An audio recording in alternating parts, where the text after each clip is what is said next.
Hey, good morning, everybody. This is Anna from Core BTS, and welcome to today's webinar hosted Private Cloud, What Can It Do for You? Throughout our presentation, we encourage you to interact with our speakers by typing in questions and comments using the questions pane. We will be answering questions live both during the event and after the presentation. We are recording today's session and will make the link to the recording available 24 hours post-event on the Core BTS YouTube page. Today on our panel, we have Core BTS Cloud expert John McCombs, U.S. Signal Director of Cloud Sales Paul Van Hefty, U.S. Signal Solution Architect Rusty Godfrey, and U.S. Signal's Cloud Manager Tim Littner. Now let us get started. Paul, I will hand over presenter rights to you. Thanks so much. Good morning, everybody. Thanks for taking the time to chat with us today, and please feel free to lob any questions my way during or after the presentation. Can everybody see my desktop before I get started?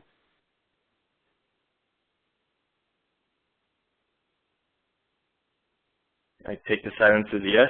We're good to go? Looks good, Paul. Okay, great. All right, can you guys see the single slide or is it two slides here? I'm on a double monitor setup, so I just want to make sure I'm showing you one slide and not two. We see your presenter with the two slides, Paul. Okay, let me switch out here. Hang on one second. You guys will notice my my airplane there now, and the only downside is I haven't found which hangar it's residing in yet. So, how about now? Do you have a single slide? Still seeing two slides. Okay. Sorry, we use a different webcasting technology, so I'm not sure how WebEx is going to handle the two monitors. Let me just disconnect the second one. All right. Here we go. Sorry about that, guys.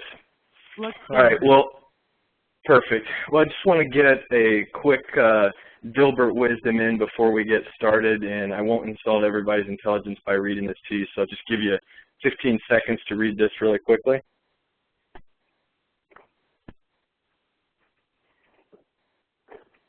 And the reason I like to show this, well, first and foremost because I think it's funny, but for the last 2 years as Director of Cloud Sales here at U.S. Signal, I felt like Dogbert there, blah, blah, cloud everywhere I go. All I do is talk about cloud, and it's become such a common buzzword that its meaning has been diluted and changed, and everybody's got a different definition of what cloud is, what it can do for their business. So my goal here today in the next 30 or 35 minutes with these 248 slides is to help explain what cloud means from a U.S. Signal standpoint, what it can do for your business, your customer's business, and how Core and U.S. Signal can team up to remove some of the ambiguity around what cloud can actually do for your organization.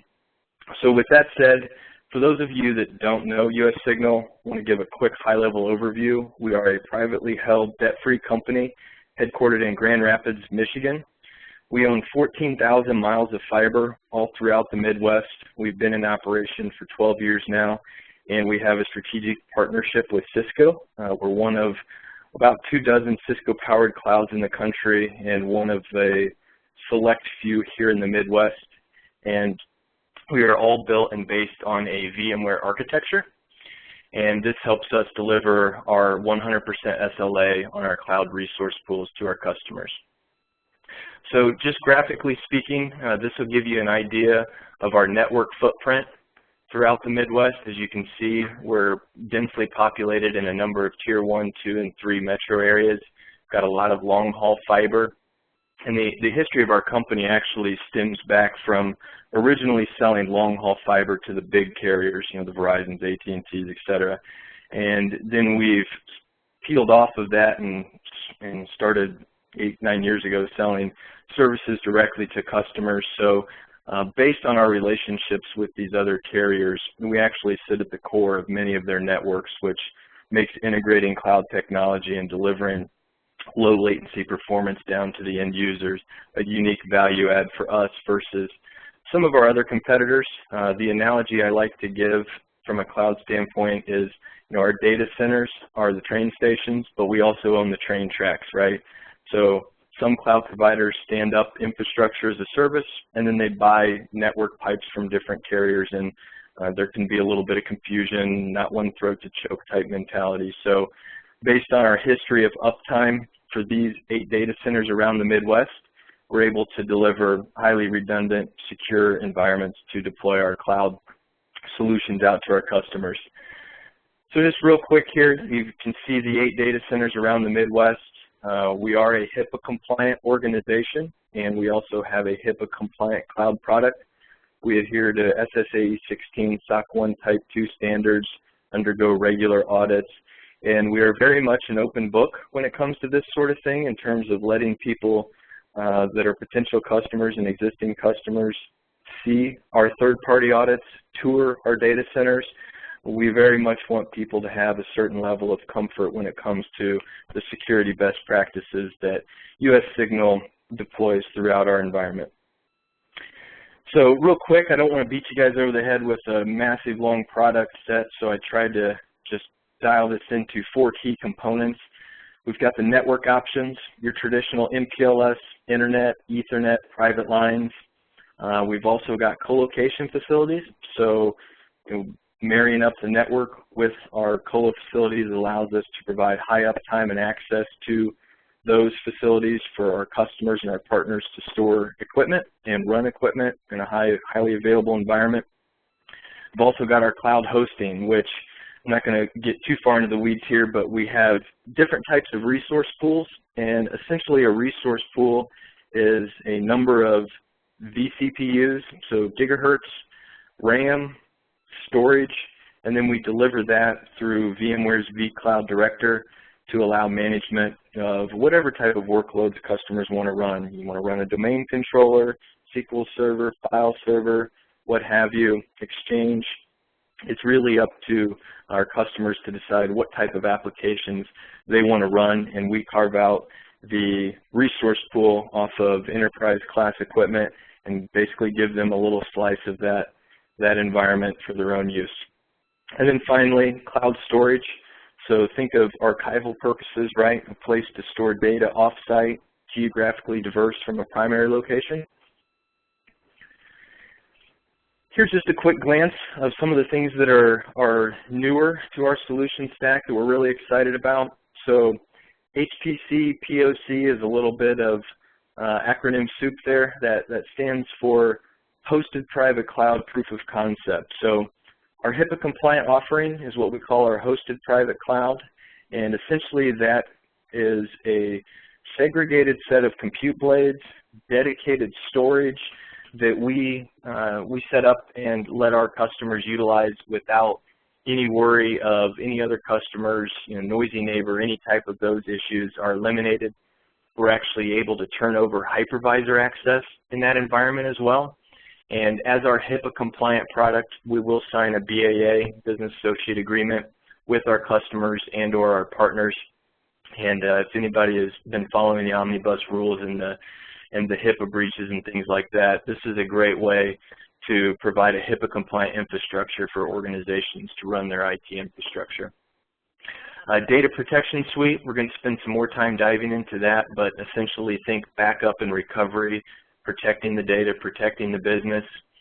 We've got load balancing options, advanced firewall functionality, so think UTM, IDP, content filtering, Web 2.0, all those fun buzzwords that are not just words, but actually items of security that are very important to organizations when they protect their environment, not just from the outside, but also from malicious intent from the inside as well. The Microsoft Stack SPLA Service Provider Licensing Agreement, so we can deploy Microsoft operating systems, SQL, RDS, SharePoint, Exchange, just right on down the Microsoft stack. We can offer that as part of a package along with our cloud services. And then migration assistance. Core does a great job of helping people move to the cloud and also assess their needs to properly size in a cloud migration, and US Signal has the resources to help augment what Core does, and we work hand in hand with them. So that's a project that's in conjunction with the likes of Core BTS.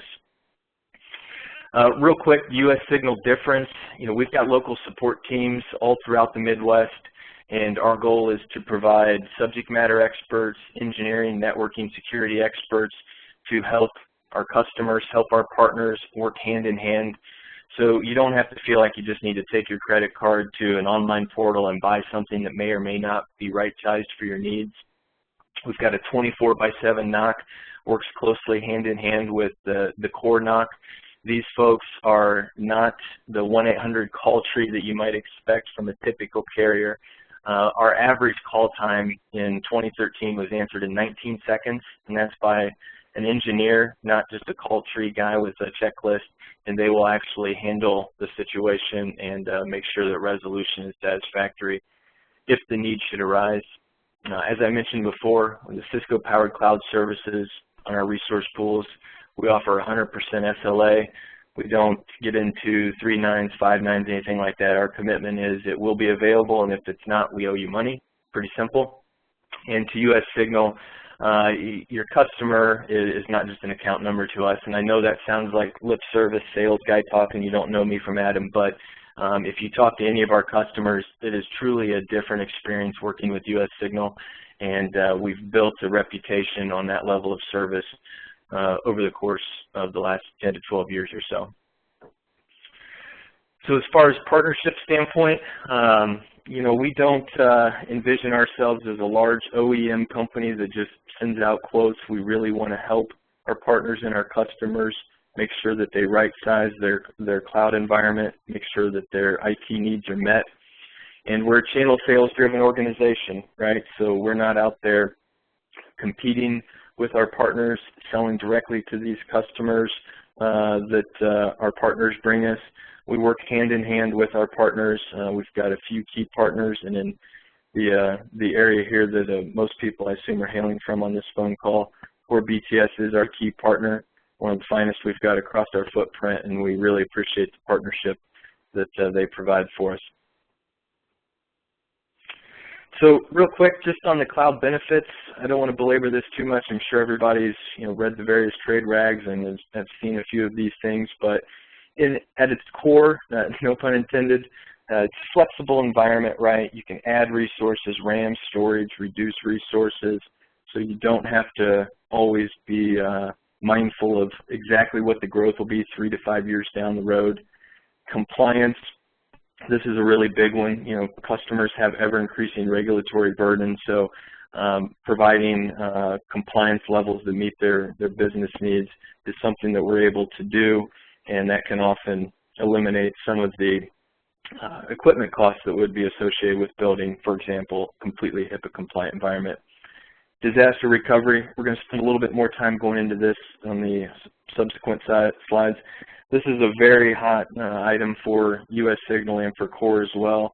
Our model isn't necessarily to boil the ocean and say every customer is going to want to move all of their workloads over to the US Signal cloud immediately. That would be naive.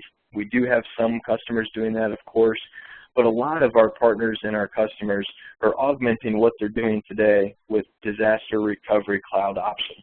It's a great way to augment a customer premise build. If you spent $300,000 on a new infrastructure environment a year ago, maybe it makes sense to spend $400 a month to protect that data with the cloud environment. And of course, minimizing the capital expense. This is an OpEx model instead of large fluctuating CapEx bills. You can really dial into a predictable IT spend on a monthly basis.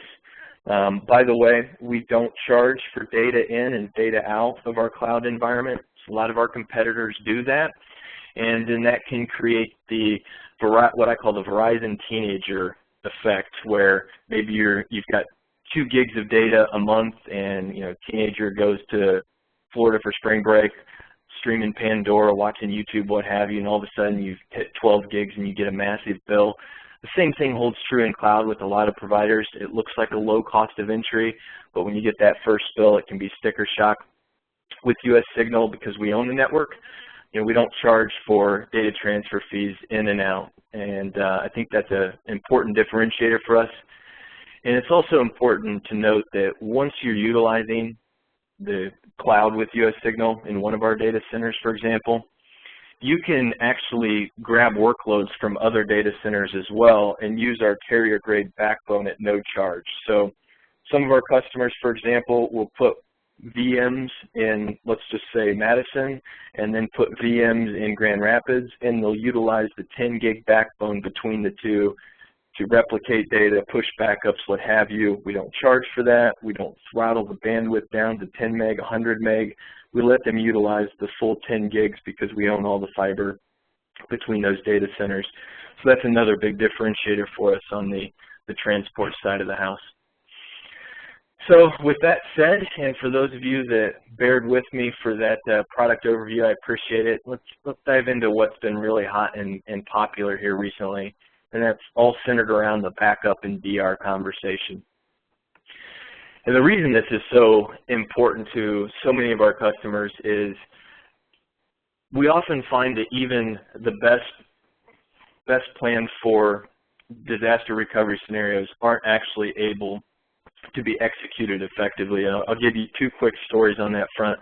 We're with a Fortune 100 hospital organization with 700 hospitals around the country, and they were only able to bring up one application in 5 business days. It wasn't EMR, their electronic medical records that their patients would read, or their physicians would rely on to treat their patients. It was payroll.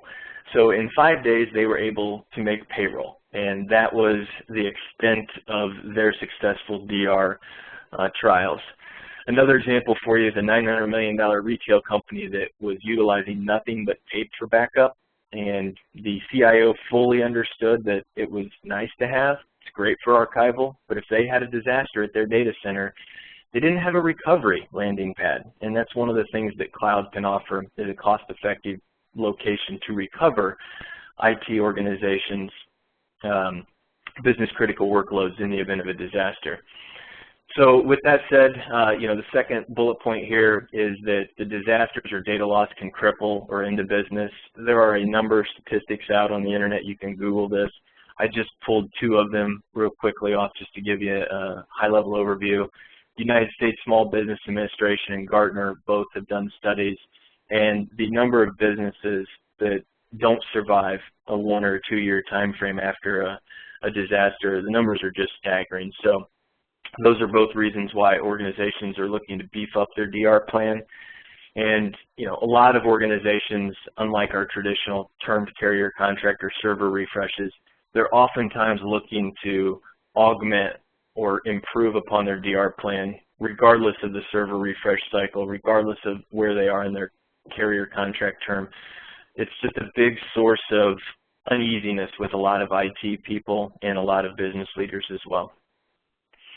So little educational moment here. I'm sure most of you are familiar with RPO and RTO, but for those that maybe haven't been exposed to this, I wanted to quickly define these 2 important acronyms here. So recovery point in time indicates the last known good backup, and that would become your recovery point objective. So for example, if US Signal backed up our internal IT last night at midnight, that would be our recovery point objective. So if we had an internal disaster today, our RPO or recovery point objective would be midnight from last night.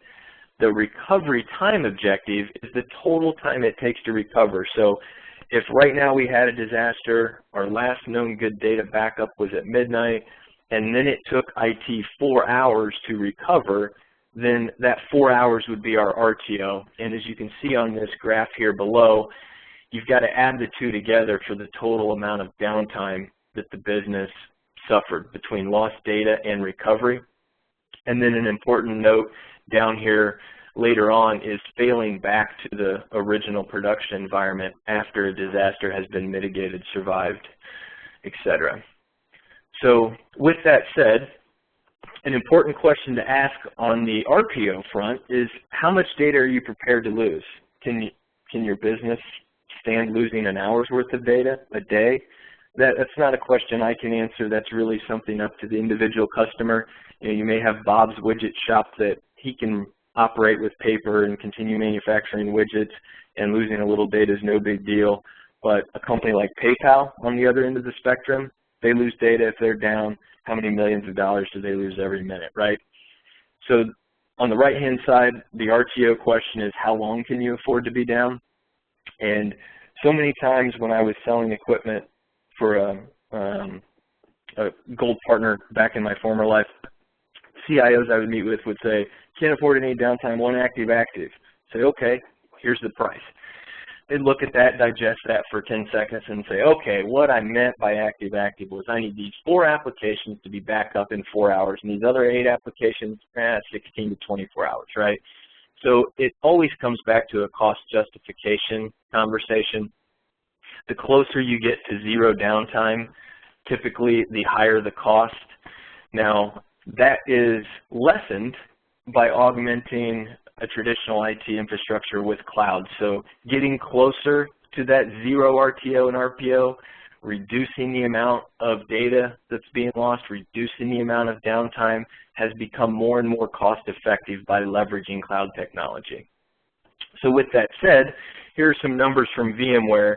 More and more customers are looking for lower and lower amounts of downtime and less data loss. So if you see here on both the RTO and the RPO side, over 50% of the CIOs surveyed had demands for less than 6 hours RTO and RPO, much more aggressive than 5 years ago, for example. So we had a customer that had a goal of 6 hours, pretty simple on both the RTO and the RPO, and along with our partner, we're able to do an assessment, and based on the nightly backups and the tested time it took to recover, which was 15 hours, their result on their RPO was 24 hours and their result on their RTO was 15 hours. Of course, this didn't meet their business goals. So we looked at this, and as you can see, they far surpassed their business requirements, but by utilizing US Signal with a partner's help on Data Protection Suite, we were able to get that down to 4-hour RTO and 4-hour RPO. Now, by no means is this the most aggressive Data Protection Suite offering we have, but again, it comes back to a cost analysis, and this company didn't need active failover. They just needed to get their business back up and running in under 6 hours with no more than 6 hours of data lost in the event of a disaster, and that was achievable by leveraging the US Signal Data Protection Suite. So our Data Protection Suite really has 3 main components, the first of which is backup as a service. And this is a pretty slick way to back up files and images. It's hypervisor agnostic, so it doesn't matter if the production environment's running in VMware environment, Hyper-V, Xen. We don't care, the software doesn't care. This will simply back up any type of server to the cloud, so you're adding geographical diversity, you're adding organizational diversity, and because we replicate this on 3 separate nodes, you're also adding array diversity within our environment. So this can be utilized in conjunction with US Signal Cloud offerings. So if customers run in SQL in one of our data centers, we can add backup as a service to replicate to another one. This can be utilized on customers' premise. This can be utilized in a colo. This can be utilized in another cloud provider's environment.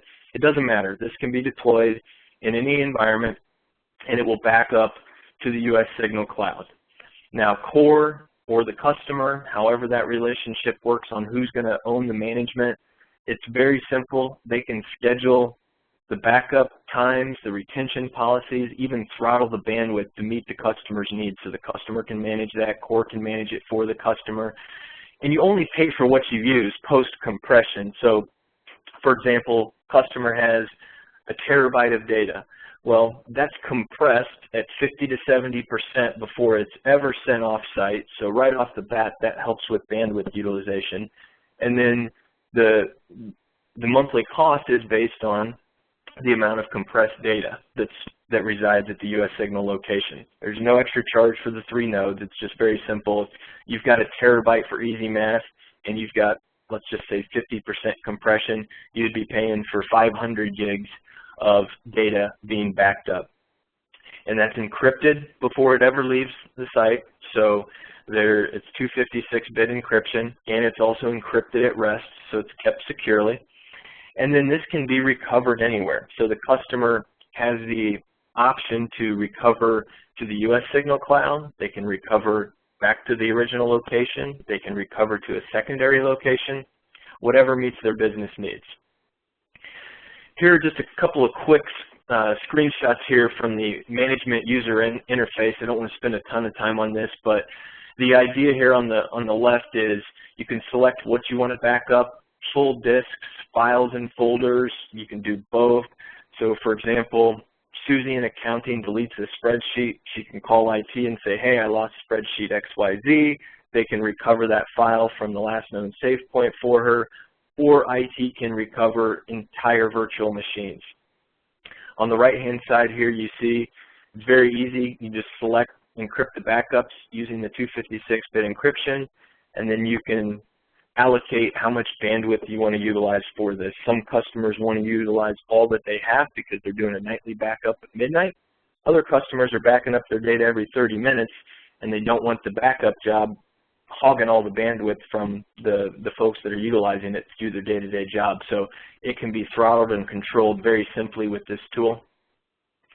And as you can see with this screenshot, it's very easy to go back and look and see, okay, was this last backup successful? Green check mark, red X if there was an issue. It's very easy to verify the backups were successfully accomplished. So the next two components of our data protection suite are Recovery as a Service and our DRaaS offering, Disaster Recovery as a Service. So Recovery as a Service is really taking backup as a service to the next level. That's layering on US Signal managed services to recover that information, recover those workloads for the customer. Don't have to use it, of course, to take advantage of backup as a service.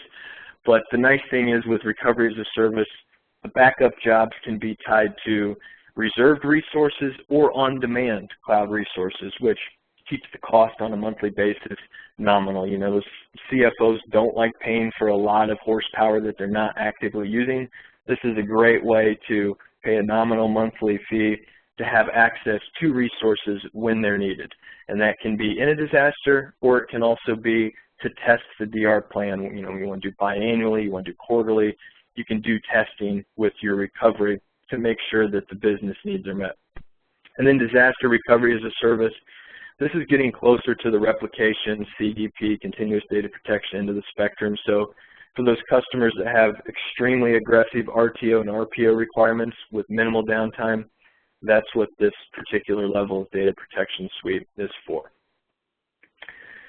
So with that said, disasters do strike, right? We all know that they will happen, whether it's a natural disaster, whether it's equipment failure, you know, it does happen. So in a traditional customer equipment environment, the time it takes to recover can be measured in days, even weeks sometimes. In the US Signal Cloud, we can get that down to hours. The amount of lost data can represent days in a traditional environment. We can get that down to minutes by leveraging cloud technology. And then, of course, the financial impact of the business in a traditional model from yesterday, so to speak, that can lead to businesses closing their doors because they were simply down too long. In the US Signal Cloud environment, for a monthly charge, we can protect that business from having those catastrophic, long-term impactful events take them down. So I want to give a quick case study here, and we don't have too many more slides, I promise. Appreciate everybody bearing with me. We had a situation with a local to the state of Indiana college. It's called Indiana Tech. And Indiana Tech was simply utilizing our cloud in a very small capacity, running a domain controller, right, just in case they had an issue with theirs. So nominal monthly spend for the university, I think it was 80 or 90 bucks a month. It was very small. But they had a business challenge in that they were deploying an e-learning platform where all of their students from all across the nation would log in, take courses for credit hours, et cetera. Well, the problem was they would have sporadic outages, whether it be with their facilities, whether it be with the internet coming into their facility, what have you. And what would happen was, even if they were only down for, say, an hour throughout that 6-week period, if a student was affected, the students would then ask for their money back for the entire course. So it was business impactful, it was learning impactful, and Indiana Tech had to come up with a better solution. So they worked with the US Signal team to deploy the e-learning platform on our cloud infrastructure, which of course sits at the edge of the internet, right? We've got all these peering relationships for upstream providers and whatnot. So now not only is it in a 100% SLA, highly available environment, but it also has a fantastic user experience just based on its location in respect to the edge of the internet. So you've got customers, there are students coming in from all across the country and have not had a single outage in the last year, have not had to refund any money in the last year. And this also provides them the flexibility to consume the amount of resources for the next 6-week course that they'll need. So as enrollment fluctuates, so does their monthly spend and their amount of resources that they're utilizing to deliver cloud services to their students. So with that said, who is a good cloud candidate? And in my experience over the last couple of years working with partners and customers all across the Midwest, these are really the low-hanging fruit opportunities to provide a lot of additional value with cloud services. Any customers that can't afford downtime or want to minimize their downtime risk, anybody that needs high performance, the equipment that we've stood up to enterprise class and we're able to deliver an outstanding experience from a performance angle. Anytime there are aging servers, doesn't necessarily have to mean all of them need to be replaced, but we've got an aging server over here that we're thinking about replacing. Customers will often just move that workload to the cloud. Anytime they're looking to deploy a new software, new application, ERP, CRM, what have you, they'll often look to throw that into the cloud versus buying another server. Customers that are tired of the fluctuating CapEx bills, ever-increasing compliance requirements. You guys, I'm sure, run into these types of things all the time. Facility constraints, power, cooling, real estate.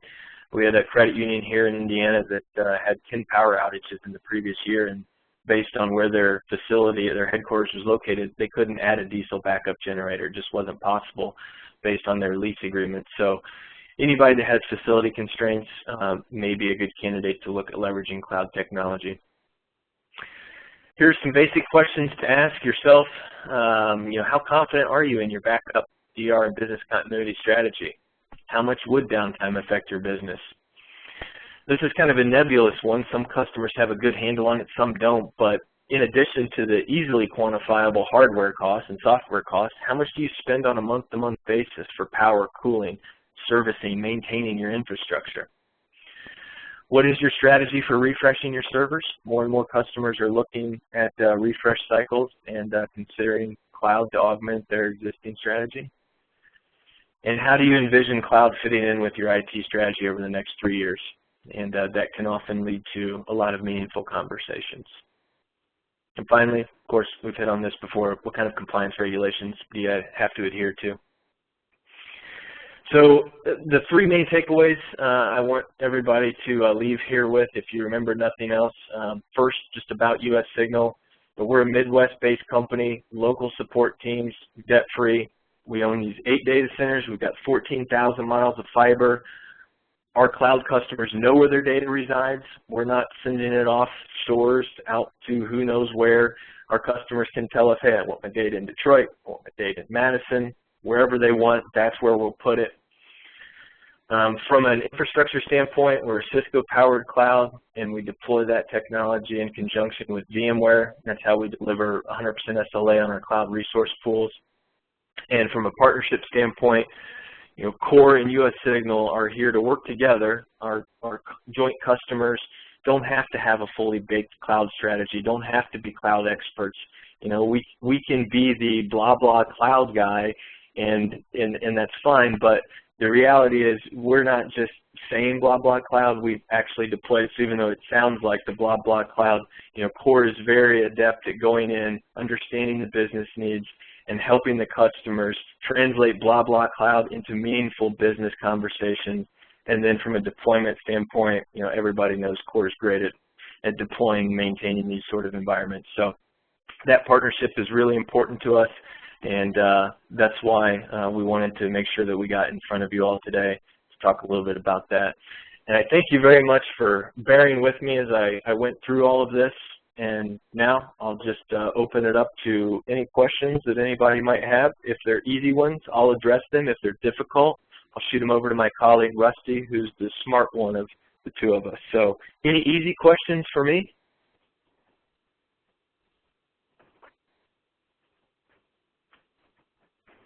All right, any hard questions for Rusty?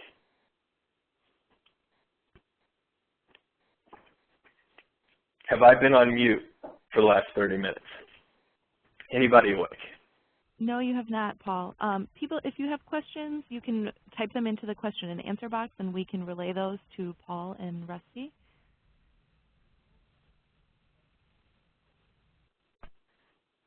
Yeah, Paul, one question that came across too is just in regards to, kind of strategizing and determining, the process for, getting out to the cloud, and obviously, not thinking of airlifting everything into the cloud, but certain pieces of applications. Is that stuff that, Rusty or yourself can come in and assist with kind of that journey and how to get there?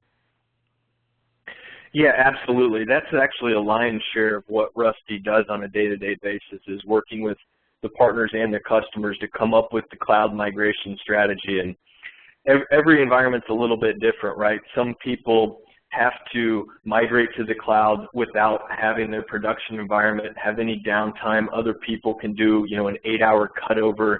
And there's a lot of different ways we can transfer the data to the US Signal Cloud depending on the customer needs.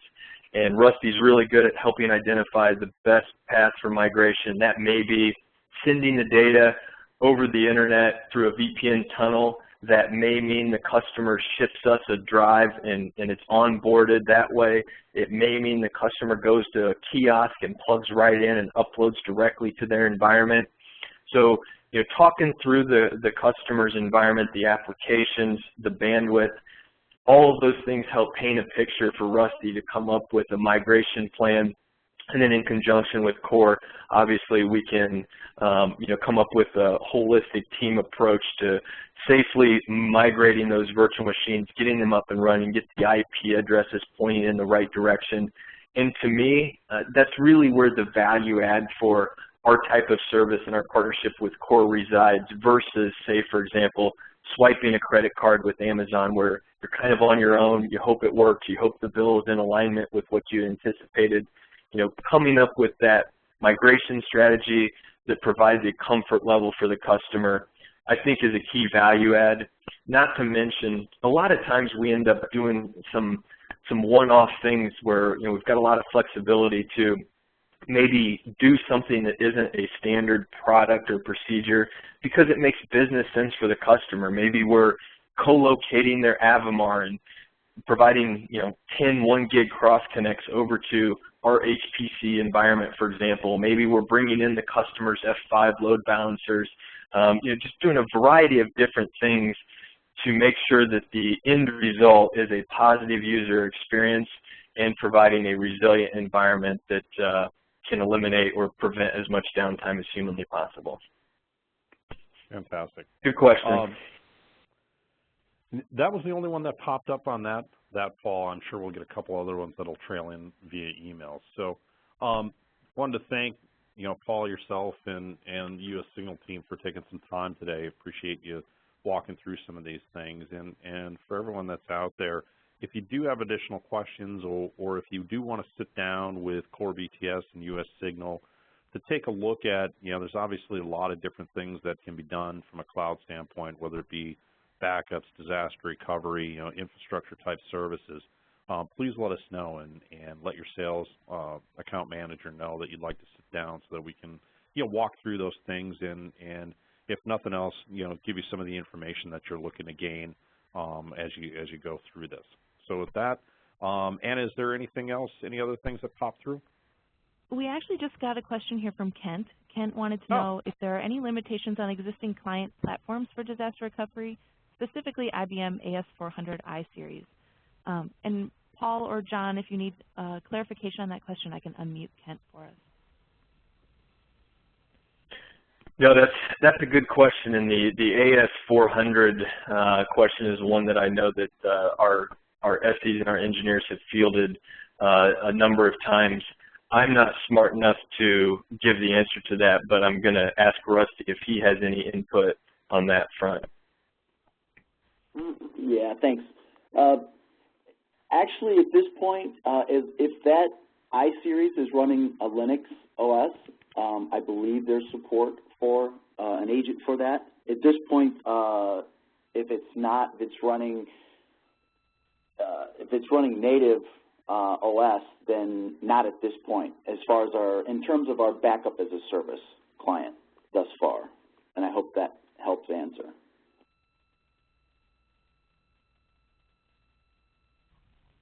Kent, did that answer your question? It does, perfectly. Right on track. Great. Thank you. Excellent. All right. Thank you, guys. So on behalf of all of our presenters today, we thank you for joining us and taking time to view the presentation. If you have any further questions, you can reach out directly to marketing.team@corebts or visit our website at www.corebts.com. Thanks, everybody, and have a great day. Thank you.